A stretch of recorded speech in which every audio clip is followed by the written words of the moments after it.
Education Hindi कहनी colon शांति जी अपने घर के आंगन में बने चूल्हे पर गरम गरम रोटियां सेक रही थीं।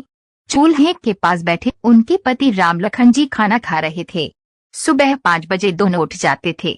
शांति जी सुबह पहले गुड़ की चाय बनाती, जिसे पीकर राम लखन जी नहाने चले जाते। कुएं से पानी खींचकर नहाते, फिर पूजा करते, बाद में खाना खाने के लिए चूल्हे के पास आकर बैठ जाते। आज भी राम लखन जी खाना खा रहे थे।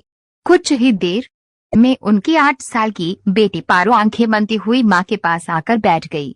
राम लखन, अरे भाग्यवान से भी जल्दी उठना सीखा, कल दूसरी घर जाएगी तो कैसे निभेगी।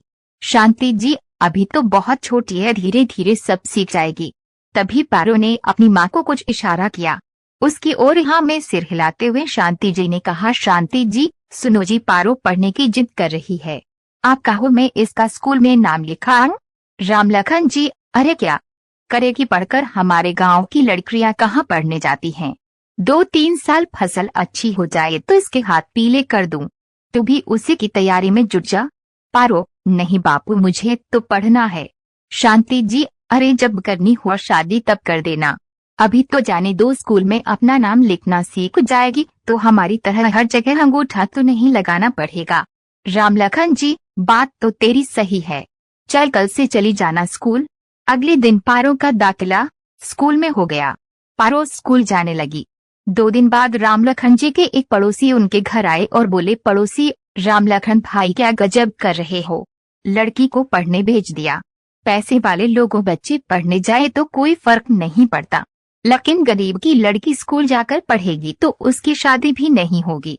राम लखन जी, अरे भाई मैं तो यही समझा रहा था, लेकिन मेरी घरवाली नहीं मानी, हम उसे बस उतना ही पढ़ा रहे हैं कि वे केवल अपना नाम लिखना सीख जाए। पड़ोसी, ठीक है भाई तुम्हारी मर्जी। समय बीत रहा था। पारो को स्कूल जाते जाते 1 साल बीत गया था। वह पढ़ने में होशियार थी। जब स्कूल का रिजल्ट आया तो उसके माता पिता स्कूल पहुंचे। वहां उसकी अध्यापिका ने उसकी बहुत तारीफ की, उसे इनाम भी दिया क्योंकि वह पूरे स्कूल में पहले नंबर पर आई थी। शांति जी इससे बहुत खुश होगी, लेकिन राम लखन को यह सब अच्छा नहीं लगा।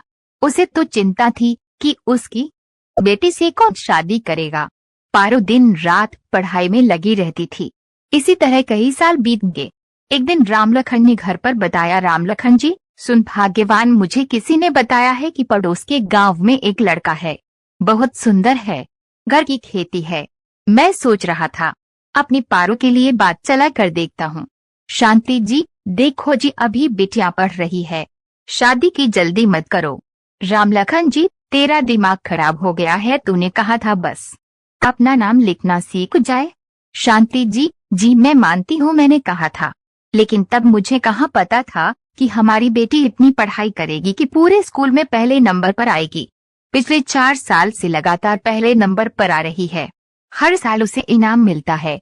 राम लखन जी शादी की उम्र तो हो चुकी, बाद में रिश्ता नहीं मिलेगा।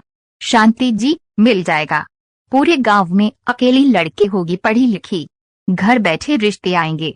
दोनों बहस कर रहे थे, तभी पारो वहां आ गई और बोली, पारो बापू मैं पढ़कर अच्छी सी नौकरी करना चाहती हूँ। यह सुनकर राम लखन जी आप बबूला होगी। राम लखन जी देखा हो गया न, लड़की का दिमाग खराब, अब हम इसकी कमाई खाएंगे क्या। मैं आज ही बात करता हूँ, जल्दी से जल्दी इसकी शादी कर दूंगा। अगले दिन राम लखन जी दूसरे गांव गए और रिश्ते की बात कर आए। 1 सप्ताह बाद वे लोग आकर पारो को देख गए और बात पक्की हो गई। पारो और शांति जी दोनों बेबस मुख दर्शक बनकर ये सब देख रही थीं। घर में शादी की तैयारियां शुरू होगी। राम लखन जी और शांति जी दोनों शादी की तैयारियों में जुट गए। अब रिश्ता पक्का हो गया तो किया भी क्या जा सकता था। पारो की शादी का दिन आ गया। पारो लग्न मंडप में बैठी थी, तभी उसने लड़के के पिता की ओर देखते हुए कहा, पारो ससुर जी मैं आगे पढ़ना चाहती थी, लेकिन मेरे पिता जबरदस्ती मेरी शादी करा रहे हैं। अगर आप मुझे आगे पढ़ने की इजाजत देंगे तभी मैं ये शादी करूंगी। ससुर जी, राम लखन जी ये क्या मजाक है, आपने हमें हमारी बेइज्जती करने के लिए बुलाया है। यह बात थी तो हमें पहले बताते, हम बारात लेकर ही नहीं आते। राम लखन जी मुझे माफ कर दीजिए समधी जी, ये बच्ची तो नादान है, मैं इससे समझाता हूँ। राम लखन जी ने पारो को अलग कमरे में ले जाकर बहुत समझाया, लेकिन वह नहीं मानी। इधर बारात वापस जाने के लिए तैयार थी। राम लखन जी सबको समझाने की कोशिश कर रहे थे, लेकिन लड़के पिता बारात वापस ले जाने की जिद पर अड़े थे। राम लखन ही उनके आगे हाथ जोड़कर गिड़गिड़ा रहे थे। तभी कुछ ऐसा हुआ जिसकी किसी ने कल्पना भी नहीं की थी। दूल्हा अपने पिता के पास गया और बोला, दूल्हा, पिताजी, आपने मुझे पढ़ा लिखा कर काबिल बना दिया, तो क्या मैं किसी अनपढ़ गवार से शादी करूंगा? यह तो हमारा नसीब अच्छा है कि हमें ऐसी लड़की मिल रही है जो आगे पढ़ना चाहती है। अगर हम इसे आगे पढ़ने की इजाजत दे दे तो इसमें क्या हर्ज है?